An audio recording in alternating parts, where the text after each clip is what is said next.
Hello everyone, welcome back to my channel. আমি পিঙ্কি, তোমরা দেখতো আরাধ্য পিঙ্কি অফিসিয়াল। তো তোমরা সবাই কেমন আছো? আশা করি ভীষণ ভালো আছো। তোমরা সবসময় ভালো থাকো, সুস্থ থাকো এবং আমার ভিডিওটা সম্পূর্ণ দেখতে থাকো। আর আজকে হলো ভাইয়ের বাড়িতে আইছি যে দ্বিতীয় দিন। তো আজকে সকালবেলা ঘুম থেকে এটা টিফিন করলাম, স্নান টান সেরা বই বা গল্প করতে আসি যে কি করা যায় সারাদিনে। আর বৃষ্টি পড়তে আছে, মানে আইতেই অবস্থা খারাপ, বৃষ্টি শুরু হয়েছে গা। তো বৃষ্টির মধ্যে কী করবো, বাইরে টাইরে কোনো যাইতে পারতেছি না। তো তৃতীয় দিন গেছিলাম। তো ওই ভিডিওটা তোমরা মানে এডিট করে তোমরা দেমো কই ঘুরতে গেছি। তো আমরা এখন বয়স মানে ভাবতেছি, ওই দেখেন কিছু করার নাই, সারাদিন এদিকেতে ওইদিকে গিয়ে ঘুমাই, স্থান পরিবর্তন করে এদিকেতে ওইদিকে এদিকে। আর সবাই আলোচনা করতেছে যে আমরা বৃষ্টির মধ্যে আজকে কি খাওয়া যায়। একজনে কইতেছে খিচুড়ি, আমার তো খিচুড়ি প্রিয়, আমি কইতেছি খিচুড়ি। তো বাইরে কইতেছে না, পাঠার মাংস আর তন্দুরি খাইব। তো সবাই মিলে এটাই আলোচনা করতেছি। তো কইতেছি দোকান খোলা, আচ্ছা দোকান না হয় দোকান খোলা থাকলো, কিন্তু যামো কি কইরা, কারণ ঘর থেকে বাইরে লই অবস্থা খারাপ। দেখামো আপনারা যে কি অবস্থা হয়ে রয়েছে। তো সব ফ্রেন্ড এখন হলো রান্না টান্না করে গেছে, মাসি আইসিলে রান্না করে দিয়ে গেছে। আর এই দেখো বৃষ্টি আইসিলে, বৃষ্টি জল পড়লে কি অবস্থা। তো মাসি রান্না করে দিয়ে গেছে। তো মাসি কি রান্না করছে তো দেখি চলো।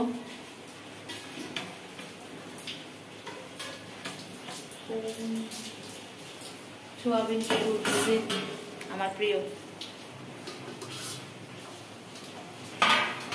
উস্তে ভাজা সোয়াবিন সবজি আমার প্রিয়, উস্তে ভাজা আমার পতিদেবের প্রিয়। আর সাথে আছে ডাল, বাঙালির প্রধান খাদ্য ডাল আছে। তো চলো এখন খাওয়া দাওয়া করবো। রান্না তো আমরা কোনো কাজ নাই, খাই আর ঘুমাই। সত্যি কথা হলো দিনে মাসি রান্না করে দিয়ে রাত্রে দেখা যাক আমি কি রান্না করি। তো দুপুরবেলা খাওয়া দাওয়া করে সেটা কি আর করবো, ঘুমাইছি। আর বৃষ্টি তো প্রচণ্ড বৃষ্টি হয়েছে, প্রচণ্ড না, যে বৃষ্টিটা হয়েছে এই বৃষ্টি এত জল হওয়ার কোনো কথাই না। আর দেখেন কলকাতার অবস্থা, মানে রাস্তার মধ্যে মানুষের বাড়ি পর্যন্ত জল ঢুকিয়ে গেছে গা। আর সবাই রাস্তার মধ্যে মাছ ধরতে আসছে রাত্রেবেলা, বিকাল থেকেই শুরু হয়েছে। বিকালবেলায় একটু আসলাম, দেখছিলাম বিকালবেলায় এসে ঘুম থেকে উঠতে। তো মাছ ধরতেছে। আর এখন সন্ধ্যার সময় দেখে গিয়ে সবাই মাছ ধরতেছে। দেখেন মানুষের বাড়ির গেট খুললে গিয়ে সেটা মাছ ধরতেছে। ওই দেখেন এটা কিন্তু মানুষের বাড়ির মধ্যে জল ঢুকিয়ে গেছে গা। আর ওইখানে মাছ ধরতেছে রাস্তার মধ্যে, মাছ সাপ কত কিছু। দেখেন কি অবস্থা, কত পরিমাণে জল উঠে আছে গা। তো কী করে ঘরতে বাইরন যা কোন। আর এখানে দেখেন এই পুকুরটার থেকে সব মাছ যাইতেছে গা গো, কোন মালিকের জানি, সব মাছ যাইতেছে গা। আর ওই দেখেন মাছটি, কতটি মাছ যে উপরে ভাইসা রয়েছে। তো এখন আমি আবার ঘরে যেতেছি গা। এই যেন পুকুরটা একদম ঘরের সামনেই, আমরা যে ঘরটা থাকি ওই ঘরের সামনে। তো আমি এখন ঘরে যেতেছি তাড়াতাড়ি করে, কারণ আমার রান্না করতে হইবে গিয়ে সেরা। তো তার লাগে সেরা ঘরে যাইতেছি গা। ভাই করতেছে ঘরে যা, তুই গিয়ে রান্না কর, আমরা আইতাছি।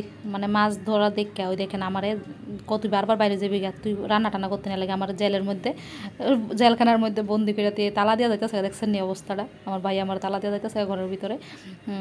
তো আমি ভাবছিলাম আর একটু দাঁড়ায় দেখবো রান্না করতে না খাইতে না খাওয়ান লাগবো নি। তো এখন আয়া পড়ছি ঘরে, রান্না করতে হইব। আর বাইরের যে অবস্থা, তাই সেটা প্রথমে ড্রেস চেঞ্জ করে নিলাম। তো রান্না করতেছি, আমি আছে না এই ছুরি দিয়ে কাটতে আমার খুব কষ্ট হয়, অনেকটা টাইম লেগে জায়গা।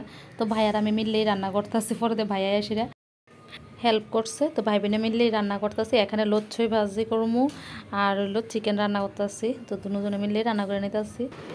তো এখানে রান্না শুরু করে দিয়েছি, রান্না মোটামুটি কমপ্লিট। তো এখানে ভাই ভাত খাইতে বসে, আর আমার রান্না এখনও নামাইছি না। তো চলো ভিডিওটা এই পর্যন্ত দেখা হইতেছে। নেক্সট ভিডিওতে আসলে টাটা, গুড নাইট।